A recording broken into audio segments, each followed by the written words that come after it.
fierté d'abord, en tant que président de l'ONCAV, de pouvoir représenter notre association au niveau de cette rencontre qui est importante. Mais aussi, je suis très ravi de constater que les choses vont aller mieux. Je pense que le ministre l'a dit, on l'avait arrêté parce qu'il y avait la pandémie. Je pense qu'à partir des 5 points qu'il a développés tout à l'heure, il est effectivement possible d'aller au-delà des autres exemples qu'on cite à l'intérieur du monde. Je pense que nous sommes un grand peuple, solidaire. Donc il suffit que chacun y joue son rôle. En tout cas, l'ONCAV que je représente s'est engagé sans réserve de ne ménager aucun effort pour qu'on participe à ces événements qui sont importants. L'environnement est important. Je pense que toutes les religions parlent de sauvegarde de son environnement. Alors, quand on parle de cette CETAL, il est évident que l'ONCAV, ses démembrements, les ASC, le navétane est au cœur.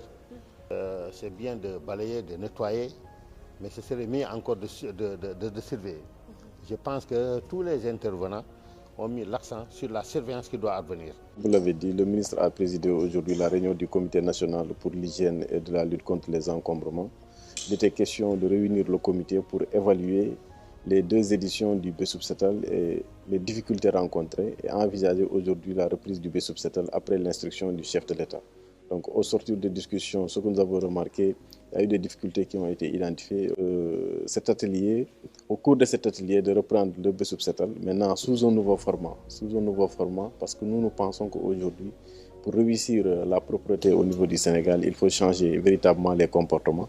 Et à travers cela, c'est pourquoi on implique davantage les établissements, c'est-à-dire les écoles, les collèges, les lycées et les daara, mais également tous les mouvements associatifs, que ce soit sportifs, mais également les associations de quartier. On puisse réussir cette relance-là qui est prévue le 4 décembre, Inch'Allah. Et pour cette première relance, il veut qu'on puisse relancer dans les 14 capitales régionales pour une durée de 3 mois. Et au mois de mars, on fera une évaluation. Et à l'issue, on pourra étendre dans les 46 autres départements. Il a évoqué la situation des éco-vigiles. Dans le programme Réunion, le chef de l'État a attribué un quota de 12 000 jeunes, 10 000 dans le secteur du nettoiement et 2 000 dans le secteur du cadre de vie.